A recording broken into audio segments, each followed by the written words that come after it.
नमस्कार, मैं अमित और आप देख रहे हैं आंखें न्यूज 24। आइए नजर डालते हैं आज के महत्वपूर्ण खबरों पर। तेजस्वी यादव का बिहार में यात्रा निकालने पर अशोक चौधरी का बड़ा बयान। ओबीसी आरक्षण को नवीन सूची में डालने का मामला तेजस्वी यादव ने फिर उठाया। मदन सैनी का बड़ा बयान। तेजस्वी यादव के मुद्दों को लेकर सड़क पर उतरने का कोई औचित्य नहीं। मंत्री प्रेम कुमार ने कहा किसानों के हित के लिए हो रहे हैं काम। और बिहार में एक्टिव हुआ मानसून, अगले 5 दिन भारी बारिश का अलर्ट। इस खबर के प्रायोजक हैं Lohia Nagar Mount Carmel High School, Gyansthali High School और LMC कम्युनिकेशन। नमस्कार, मैं अमित और आप देख रहे हैं आंखें न्यूज 24।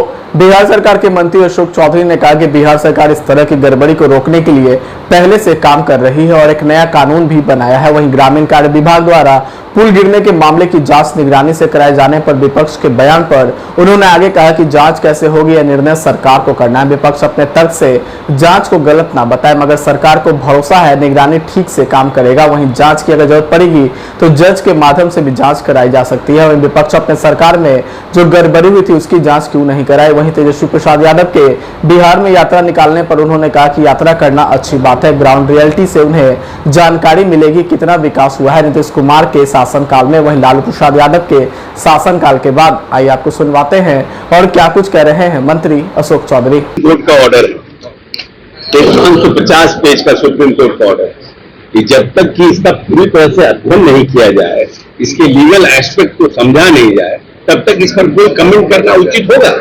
बिना जाने बिना समझे अखबार के न्यूज पर, सोशल मीडिया के न्यूज पर पार्टी तो तभी रिएक्ट करेगी ना जब ये पूरी तरह से इस क्या बोलते हैं, इसका जो जजमेंट है, इसका जो ऑब्जर्वेशन है उसको ठीक से समझे, उसके बाद इस पर रिएक्ट करिए। 550 पेज का जजमेंट कल आया है। 550 पेज का जजमेंट को सिस्टम को समझने के लिए तो कम से कम इसके लिए जो लीगल एस्पेक्ट हैं, जो हमारे पार्टी में सोशल जस्टिस का काम देखते हैं, जो बड़े बड़े जो लोग हैं देश में, उनके राय जानने के बाद ही ना हम लोग उस पर पढ़ने के बाद ही ना कुछ कमेंट कर सकते हैं। लेकिन एक बात जो सुप्रीम कोर्ट ने कहा है कि रिजर्वेशन विद इन जो अपलिफ्ट कास्ट है, शेड्यूल कास्ट के, उनके लिए काम करना चाहिए और उनके लिए सरकार जो है रैशनल होकर के, साइंटिफिक होकर, डेटा बेस्ड सब कास्ट बना सकती है। तो ये काम तो हमारे नेता नीतीश कुमार 10 बरस पूर्व कर चुके हैं। यहां पर महादलित बना करके जो लोग शेड्यूल कास्ट में भी जो पीछे छूटे हुए थे उनको अपलिफ्ट करने के लिए, उनके लिए विशेष योजना का निर्माण करना, उनके लिए अपलिफ्ट करने के लिए महादलित आयोग का निर्माण करना, ये सब काम तो माननीय नेता 10 साल पहले कर चुके थे। आज जो ऑब्जर्वेशन सुप्रीम कोर्ट का जजमेंट आया वो 10 साल पहले हमारे नेता बिहार में कर चुके हैं। इसीलिए उस पर तो हम लोगों को कोई टीका टिप्पणी करना नहीं है। उस जजमेंट के हम लोग पक्षधर हैं और उस जजमेंट का हम स्वागत करते हैं। लेकिन जहां तक क्रीमी लेयर की बात की जा रही है, तो क्रीमी लेयर तो जो रिजर्वेशन के शेड्यूल कास्ट जो है, जिस कास्ट को शेड्यूल में रखा गया था, उनको तो अनटचेबिलिटी के लिए दिया गया था। वो कभी भी वो क्राइटेरिया सोशल या इकोनॉमिकल नहीं था। जो कास्ट अनटचेबल थे उनको दिया गया था और उस समय 10 साल का रिजर्वेशन दिया गया था कि 10 साल के लिए प्रोविजन रहेगा। वो बढ़ता गया 10 साल, 10 साल, 10 साल। अब ये तो सरकार को निर्णय करना है, पार्लियामेंट को निर्णय करना है। लेकिन इस पर फाइनल वर्डिक्ट हम सब लोगों का तभी आएगा जब पूरी तरह से हम लोग इन चीजों को देखेंगे। और आप जब किसी घर की चर्चा करते हैं तो you cannot talk about one room, you have to talk about the whole holistic house. आप ये नहीं कर सकते कि हम एक घर की चर्चा कर रहे हैं, रिजर्वेशन पर आप चर्चा कर रहे हैं और बाकी चीजों पर चर्चा नहीं करिए। तो बाकी जगहों पर जो हो रहा है उन पर भी चर्चा होनी चाहिए। वाई सुप्रीम कोर्ट में अभी तक 75 साल की आजादी, 77 साल की आजादी के बाद सिर्फ 7 ही सुप्रीम कोर्ट में शेड्यूल कास्ट के जज क्यों बनाए गए और एक ही शेड्यूल ट्राइब बना? इस पर भी बहस होनी चाहिए। क्या शेड्यूल कास्ट के जो लोग हैं इस देश में, जो जजेस बनते हैं, वकील बनते हैं, उनमें काबिलियत की कमी है? क्या कारण है? उस सब पर भी बहस होगा। तो बहस तो बहुत बड़ा ना है ये। तो इसलिए जब तक कि पूरी तरह से इसको होलिस्टिक, इस जजमेंट को देख नहीं लिया जाए, और सबसे बड़ी इंटरेस्टिंग बात है कि क्रीमी लेयर पे कोई बहस ही नहीं हुआ सुप्रीम कोर्ट में। क्रीमी लेयर पे न पक्ष में न विपक्ष में कोई बहस नहीं हुआ। लेकिन ऑब्जर्वेशन और जजमेंट आया है, तो कितना वो ऑब्जर्वेशन है, जजमेंट है, that has to be seen, पूरा समझना पड़ेगा।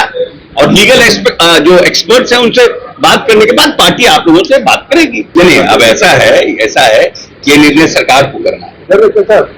ये निर्णय सरकार को करना है, क्योंकि ये सरकार जो सरकार रहती है, विपक्ष का अपना तर्क है।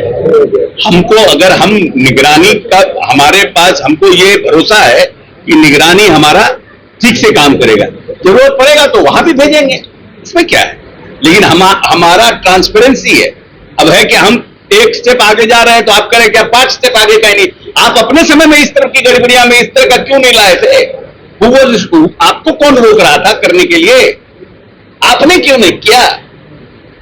प्रश्न तो यह है, जब आप मंत्री थे। नमस्कार, मैं अमित और आप देख रहे हैं आंखें न्यूज़ 24। नेता प्रतिपक्ष तेजस्वी यादव ने प्रेस कॉन्फ्रेंस कर भाजपा पर जमकर सियासी हमला किया है। तेजस्वी यादव ने ओबीसी आरक्षण को 9वीं अनुसूची में डालने का मामला उठाया है। वहीं मनोज झा द्वारा संसद में उठाए सवाल पर केंद्र के जवाब का विरोध भी किया है और कहा कि मनोज झा के सवाल का जवाब मिला है वो आश्चर्यजनक है। हमें पहले से आशंका थी कि भाजपा आरक्षण पर विरोध जताएगी। वहीं आगे उन्होंने कहा कि बिहार में जाति गणना के समय भी बीजेपी ने अड़ंगा लगाया था। हमारे प्रस्ताव पर सभी प्रधानमंत्री से भी मिले थे। हम लोग शुरू से कह रहे हैं कि बीजेपी आरक्षण के खिलाफ है। बीजेपी ओबीसी आरक्षण को 9वीं अनुसूची में नहीं डालना चाहती है। 9वीं अनुसूची में शामिल नहीं करेगी तो हम लोग सड़क पर निकलेंगे। बिहार और केंद्र में एनडीए की सरकार है, दोनों नहीं चाहते कि बढ़ाए गए आरक्षण को 9वीं अनुसूची में शामिल किया जाए। 9वीं अनुसूची को लेकर के भारत सरकार से हमने सवाल पूछा था। वहीं आगे तेजस्वी प्रसाद यादव ने कहा कि नीतीश कुमार इतने सीट लाने के बावजूद भी सुपर फ्लॉप हो चुके हैं। बिहार को विशेष राज्य के दर्जे के लिए क्या नहीं किया गया था, इस लड़ाई को लेकर हम सड़क पर आंदोलन भी करेंगे। आइए आपको सुनवाते हैं और क्या कुछ कह रहे हैं तेजस्वी प्रसाद यादव। और ये विषय अगर अनुसूची 9 में नहीं डालने का है, यह स्टेट मैटर है, तो ऐसा तो नहीं कि भाई हम लोगों के हटने के बाद नीतीश कुमार जी ने अनुसूची 9 का जो प्रस्ताव हम लोग कैबिनेट द्वारा भेजे थे, तो लोगों ने वापस ले लिया हो। क्योंकि उस समय तत्कालीन जो अभी भी गृह मंत्री आपके अमित शाह जी है, उस समय जो ईस्ट जोन का जो बैठक चल रहा था उसमें भी हम लोगों ने प्रस्ताव रखा था। उनसे मांग की थी कि इसको अनुसूची 9 में डाला जाए। अब मामला है कि कोई भी, चाहे नीतीश कुमार जी हो, जनता दल यूनाइटेड के कोई नेता हो, सभी लोगों के मुंह में दही जमा हुआ है। कोई भी इसको लेकर के आवाज नहीं उठा रहा है। जब हम लोगों ने किया था इस काम को तो बड़े ढिंढोरे पीटे जा रहे थे जनता दल यूनाइटेड के द्वारा। अब करेगा कौन? करने वाले भी तो वही है। Janata Dal United is the part of the government of India. तो ये खेल जो ये लोग खेलना चाह रहे हैं, ये साफ दिखाता है कि इनके नियत पे सवाल उठ रहा है, कि इनके नियत ही नहीं है कि इसको शेड्यूल 9 में किया जाए। ये पिछड़े, अति पिछड़े, दलित, महादलित, आदिवासियों के हित में जो काम हुआ है उसको ये लोग नहीं चाहते, स्वीकारना नहीं चाहते और इसको पूरी तरीके से फंसाया जा रहा है। बिहार सरकार द्वारा कोई ट्रांसपेरेंसी नहीं रखी गई है। जब हम लोग जाति आधारित गणना करा रहे थे तो पूरी तरीके से ट्रांसपेरेंसी रखी गई थी कि कौन से स्टेज पे हम लोग हैं, क्या हो रहा है, नहीं हो रहा है, लोगों को जानकारी प्राप्त होती थी। अब बिहार सरकार सुप्रीम कोर्ट में क्या स्टैंड ले रही है? नहीं ले रही है।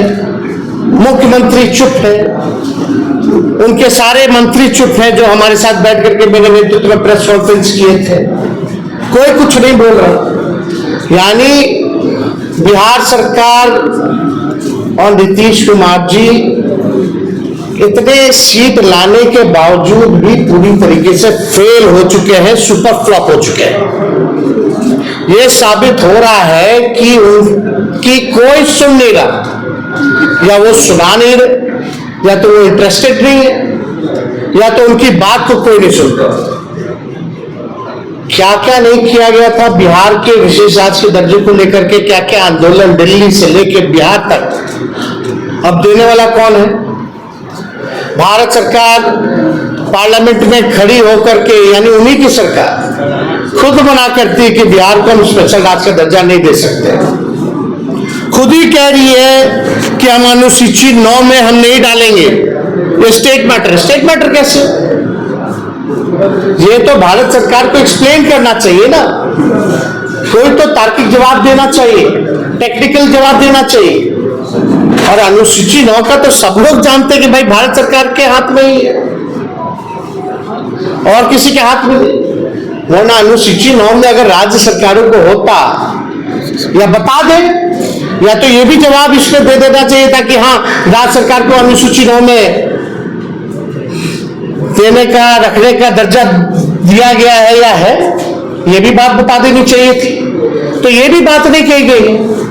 तो हमारा ये मानना है कि इस लड़ाई को लेकर के हम लोग आंदोलन तो करेंगे ही करेंगे सड़क पर, लेकिन कोर्ट में भी हम लोग पक्ष रखेंगे।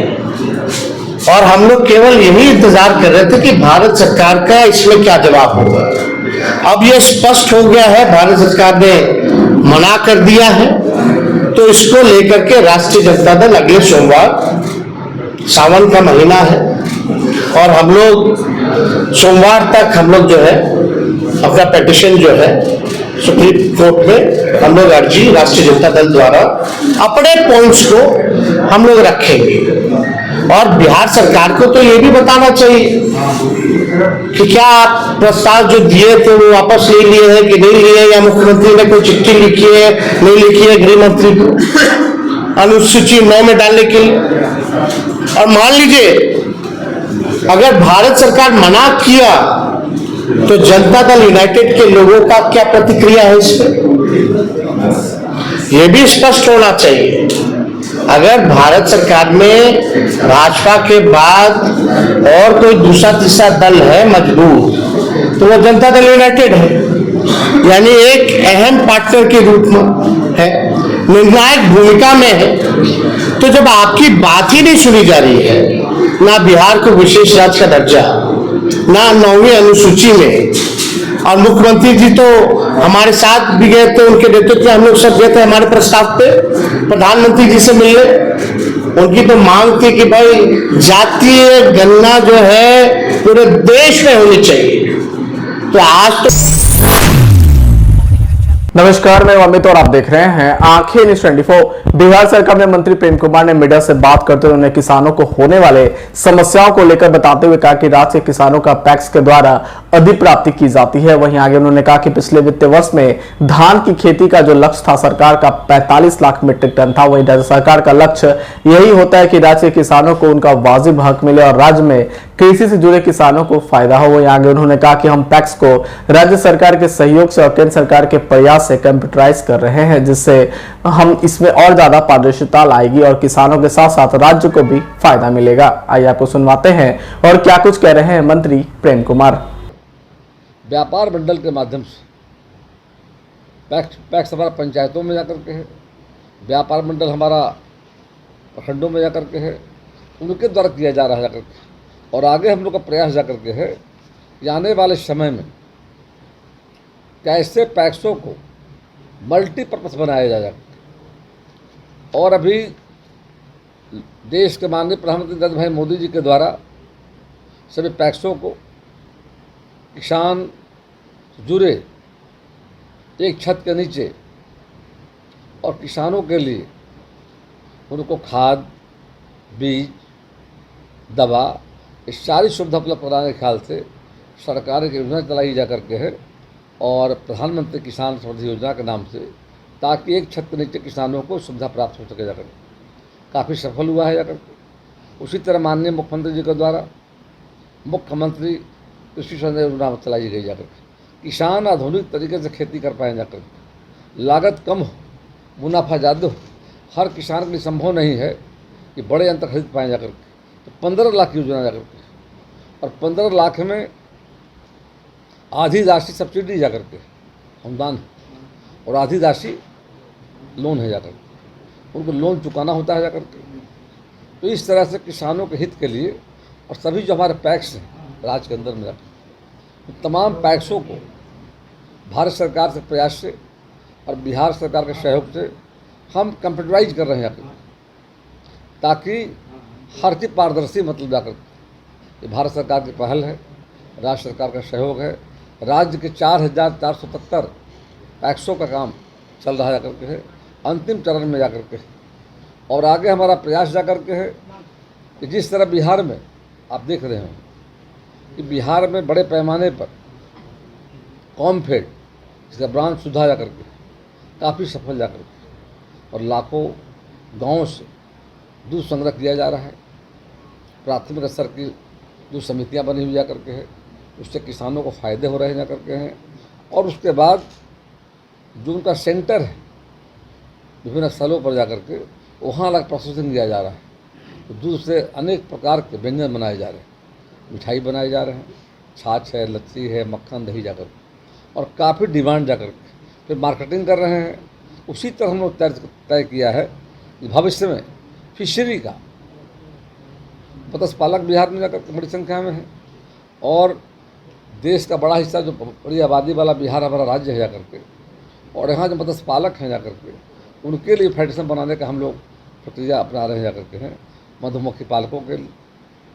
और अभी हम लोगों ने भेज फेट की राज्य के किसानों का पैक्स के द्वारा धान की अधिप्राप्त की जाती है, और गेहूँ, मक्का जाकर के हाल में मक्का भी शुरू किया गया है। पिछले वित्तीय वर्ष में जो धान की अधिप्राप्ति का जो लक्ष्य था हमारा जाकर के 45 लाख मीट्रिक टन था, लेकिन मात्र हम लक्ष्य की प्राप्ति के विरुद्ध मतलब 30 लाख MT कर पाए जाकर। पूरे मामले की हमने गहरी जांच पड़ताल की जाकर के कारण क्या जाकर के है, तो जानकर काफ़ी प्रसन्नता हुई कि जो MSP था उससे अधिक बाजार मूल्य मिल रहा था। किसान नुकसान में नहीं थे।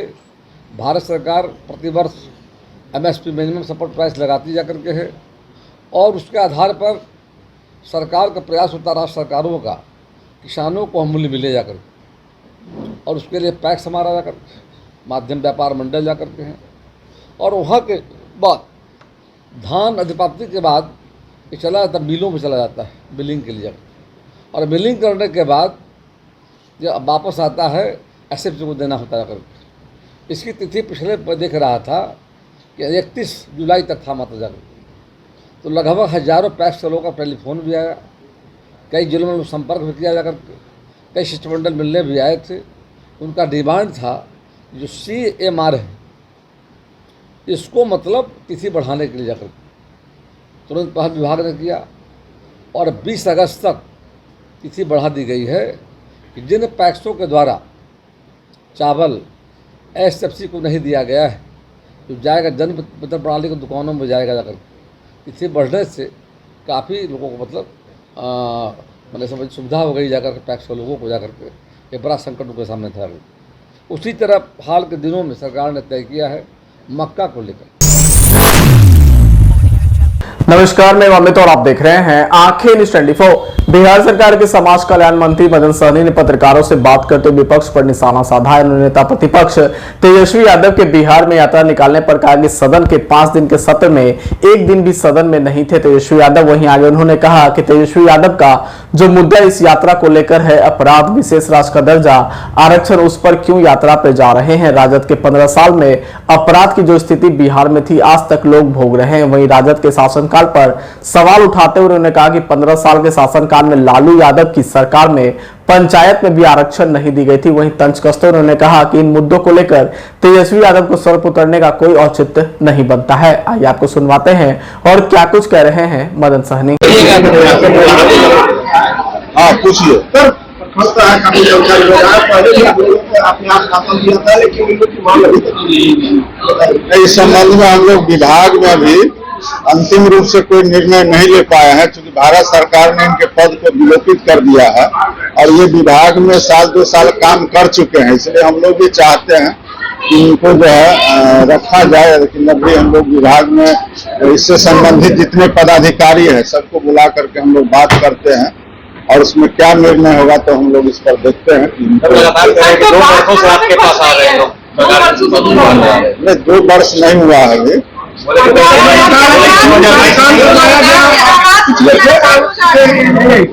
इनको हम अभी बताए ना कि भारत सरकार के कहने पर इन लोग को रखा गया था, और भारत सरकार के कहने पर हम लोगों ने इनको हटा दिया है। आगे हम लोग इनको देखते हैं कि क्या हम लोग इनको अपने स्तर से रख सकते हैं कि नहीं रख सकते हैं। ये विभाग में जब निर्णय हुआ तो हम लोग उनको पुल का जहाँ तक बिहार में डायट नेता विज्ञान अधिकारी सिस्टम चला रहे हैं, इसलिए ये हादसा हो रहा है। पुल का जहाँ तक सवाल है तो उसका रिपोर्ट हमारे ग्रामीण कार्य विभाग के मंत्री जी ने भी दिया है। उसमें ज्यादातर वैसे पुल हैं जो 50 साल 60 साल पहले ग्रामीण कार्य विभाग से जो नहीं बने हैं, जो जिला स्तर के अन्य योजनाओं से कम लागत में बने थे, वैसे पुल ही गिरे हैं।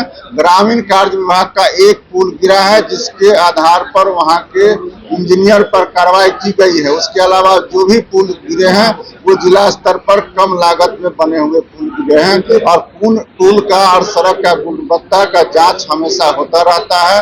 जो एक पुल ग्रामीण कार्य विभाग का गिरा था उसमें विभागीय इंजीनियर पर कार्रवाई की गई है, उसकी जांच चल रही है। अभी 5 दिन तक विधानसभा का सत्र चला है और 5 दिन में एक भी दिन वो प्रतिपक्ष के नेता होने के नाते उनको सदन में आना चाहिए और सदन में आकर के बिहार की समस्या अगर कहीं है तो इसको उठाना चाहिए।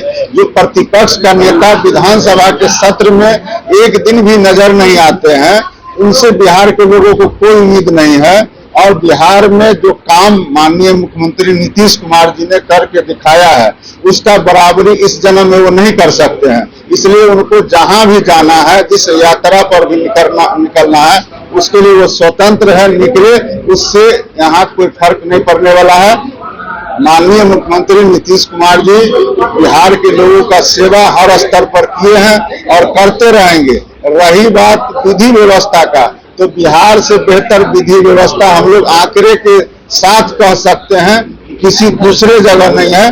बिहार में कानून व्यवस्था पूरी तरह कंट्रोल में है और आने वाला समय में भी कंट्रोल में रहेगा। बहुत ज्यादा सुप्रीम कोर्ट का जो आदेश आया है उस संबंध में हम लोग को अभी अखबार के माध्यम से, न्यूज के माध्यम से जानकारी मिली है कि किसी भी राज्य में अगर राज्य सरकार चाहती है कि कोई भी आरक्षित वर्ग है उसमें सीधा सीधी उनका जो आदेश है वो है क्रीमी लेयर। लेकिन अब ये तो राज्य के ऊपर फैसला करना है। हम लोग तो उस आरक्षण का इंतजार कर रहे हैं जो माननीय मुख्यमंत्री श्री नीतीश कुमार जी ने बिहार में जातीय गणना कराने के उपरांत जो हमारा जनसंख्या के आधार पर आरक्षण का सीमा बढ़ाया गया, जिसको पटना उच्च न्यायालय ने रद्द कर दिया है, जिसके खिलाफ हमारे माननीय मुख्यमंत्री जी सुप्रीम कोर्ट में गए हैं। इस आदेश के बाद हम लोग को बिहार के तमाम जो बढ़े हुए आरक्षण के दायरे में आने वाले वर्ग हैं उनको इस बात का इंतज़ार है कि आने वाला समय में सुप्रीम कोर्ट ज़रूर हमारे जो बढ़े हुए आरक्षण है उस पर सहानुभूतिपूर्वक विचार करेगी। और चूँकि राज्य सरकार बढ़े हुए जनसंख्या के आधार पर इन वर्गों को अनुसूचित जाति, जनजाति, अति पिछड़ा और पिछड़ा वर्ग के लोगों को आरक्षण का दायरा बढ़ाया गया था और उस जनसंख्या में सभी का यह भी दिखाया गया था कि इनकी शैक्षणिक स्थिति क्या है, सरकारी नौकरी में इनके कितने हिस्सेदारी है, आर्थिक रूप से ये कितने कमज़ोर हैं, उस आधार पर भी आरक्षण का दायरा बढ़ाया गया था। तो हम लोग को पूरा भरोसा है और विश्वास है कि सुप्रीम कोर्ट हम लोग के साथ ज़रूर न्याय करेगी।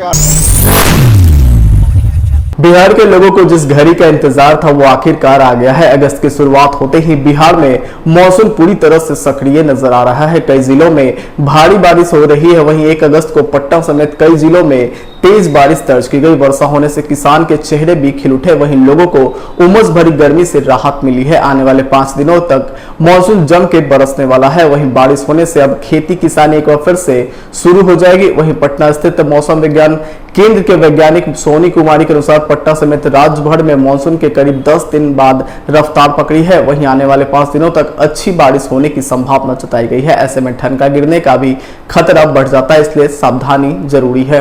वही वैज्ञानिक सोनी कुमारी के अनुसार मानसून की अक्षीय रेखा गंगानगर, रोहतक, हरदोई होते हुए बिहार के डेहरी से गुजर रही है। साथ ही एक द्रोणी रेखा गंगेय पश्चिम बंगाल के पास बने चक्रवातीय परिसंरचना से लेकर उत्तर पूर्व बिहार से होकर दक्षिण बांग्लादेश तक गुजर रही है। इस मौसमी घटकों की वजह से मानसून के एक्टिव होने में मदद मिली है। वहीं अगस्त की शुरुआत से ही बारिश का दौर शुरू हो गया है। यह अपने आने वाले 5 दिनों तक बना रहेगा। अगले 5 दिनों में बिहार के कई जिलों में तेज वर्षा होने की संभावना जताई गई है, इसलिए येलो अलर्ट जारी किया गया है। वहीं आईएमडी के द्वारा जारी आंकड़े बताते हैं कि आज सुपौल, अररिया, किशनगंज, मधेपुरा, पूर्णिया, भागलपुर और कटिहार में भारी बारिश का पूर्वानुमान जताया गया है। वहीं मुंगेर, खगड़िया, बांका और जमुई में मध्यम से भारी वर्षा होने की संभावना जताई गई है। वहीं बचे सभी जिलों में मध्यम वर्षा होने की संभावना है। फिलहाल मानसून के एक्टिव होने से वर्षा की कमी धीरे धीरे दूर हो रही है, लेकिन अभी भी 35% की कमी है। बता दें कि गुरुवार को पटना, गया, बांका, छपरा, आरा, नालंदा, भागलपुर और रक्सौल में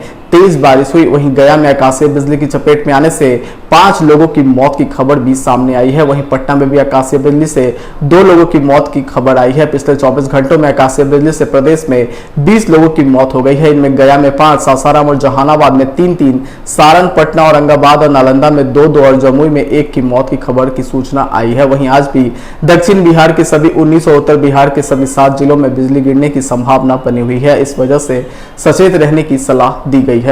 जुड़े तमाम बड़ी खबरें देखने को मिलती है, तो देर किस बात की, आज भी जुड़े आंखें न्यूज़ 24 के साथ। संपर्क करें हमारे व्हाट्सएप नंबर 8935876430 पर। क्या आप पत्रकारिता के क्षेत्र में अपना कैरियर बनाना चाहते हैं? तो आज ही Royal Ashoka Institute of Mass Communication and Journalism में अपनी जगह सुनिश्चित करें। आर्यभट्ट ज्ञान विश्वविद्यालय पटना से मान्यता प्राप्त 100% प्लेसमेंट के साथ royal Ashoka Institute of Mass Communication and journalism नामांकन जारी है।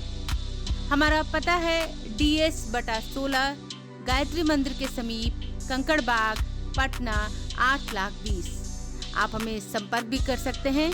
हमारा मोबाइल नंबर है 9955456126।